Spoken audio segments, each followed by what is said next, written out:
नमस्कार भाई सभी को, आपका अपने YouTube चैनल राकेश विजन ए पर एक बार फिर से स्वागत है। और पिछली वीडियो में हमने लेसन 8 को कवर किया था और इसमें हम लेसन 9 को कवर करेंगे, भारत और संसार।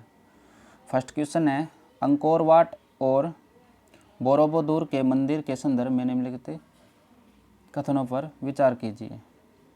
फर्स्ट है, कंबोडिया में अंकोर वाट के नज़दीक बयान में भव्य बौद्ध स्तूप का निर्माण हुआ था।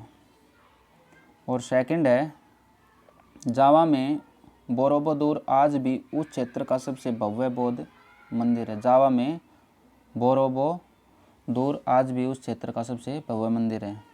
तो दोनों कथन सत्य हैं। व्याख्या है इसकी, उपरोक्त दोनों कथन सत्य हैं। सबसे पहले भारत के संबंध में बर्मा और मलाया कंबोडिया और जावा से स्थापित हुए। इन देशों में भारतीय मंदिरों की तरह भव्य मंदिरों का निर्माण हुआ, जैसे कंबोडिया में अंकोर वाट का मंदिर।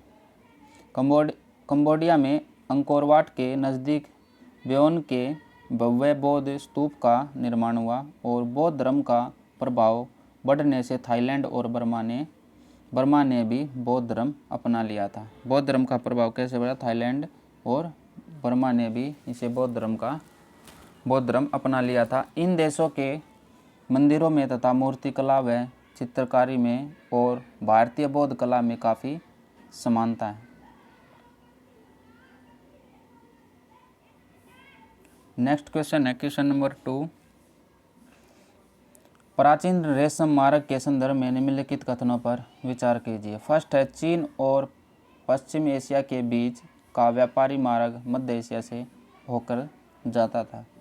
सेकंड है, भारतीय व्यापारी पश्चिम के ईरान, अरेबिया और मिस्र देश के बाज़ारों से परिचित थे।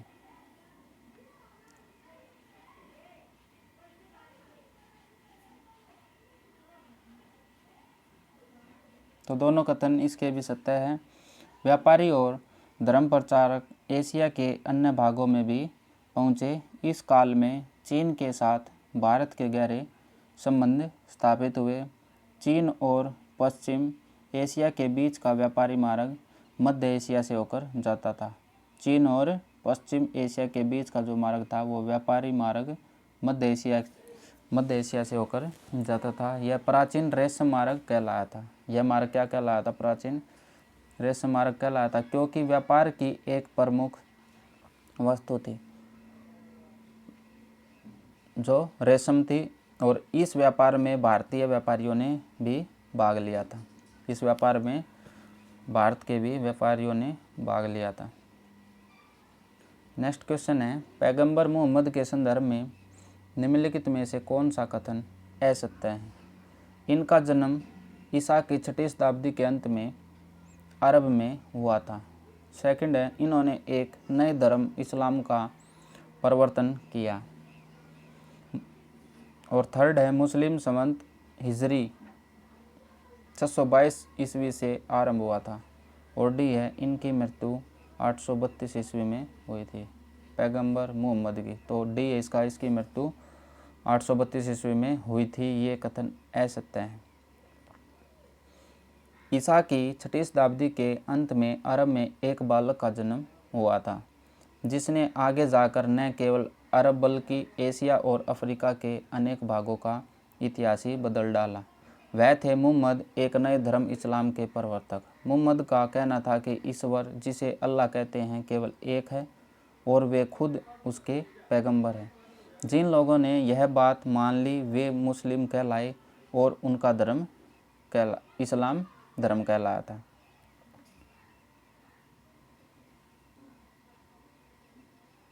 नेक्स्ट है, मक्का के लोगों को जब नए धर्म के बारे में जानकारी मिली तो उन्होंने उनको जान से मारने की धमकी दे दी, इसलिए वे मदीना चले गए थे। और यह 622 ईस्वी की घटना है। और मुस्लिम संवत अजरी उसी वर्ष से आरंभ हुआ। अंत में मक्का के लोग भी नए धर्म में दीक्षित हो गए। और मुहम्मद की 632 ईस्वी में मृत्यु हुई, अतः कथन डी गलत है। इसके बाद इस्लाम का तेज़ी से प्रसार हुआ। एक शताब्दी के अंदर ही अरब सेनाओं ने एक बड़े भूभाग को जीत लिया था और उनकी विजय पताका पश्चिम एशिया से उत्तरी अमेरिका के उस पार स्पेन तथा फहराने लगी थी। नेक्स्ट क्वेश्चन है, अरबों ने सिंध पर विजय कब प्राप्त की थी? अरबों ने सिंध को जीता था, कब जीता था? 710 ईस्वी में, 711 ईस्वी में और 712 ईस्वी में, 715 ईस्वी में।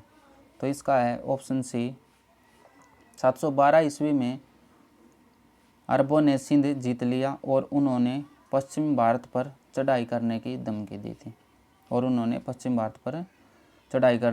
दी थी। परंतु आज राजस्थान के नाम से जानने वाले प्रदेश के स्थानीय शासकों ने उन्हें आगे नहीं बढ़ने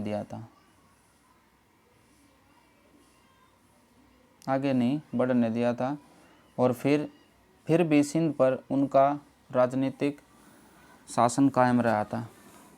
भारत के पश्चिमी तट पर पश्चिमी एशिया से आए अरब व्यापारियों की कई बस्तियां स्थापित हुई और यहाँ वे स्थानीय लोगों के साथ मिलजुल कर रहते थे और उन्हीं में शादी करते और एशिया के अन्य प्रदेशों के साथ होने वाले भारतीय व्यापार में हिस्सा भी लेते थे।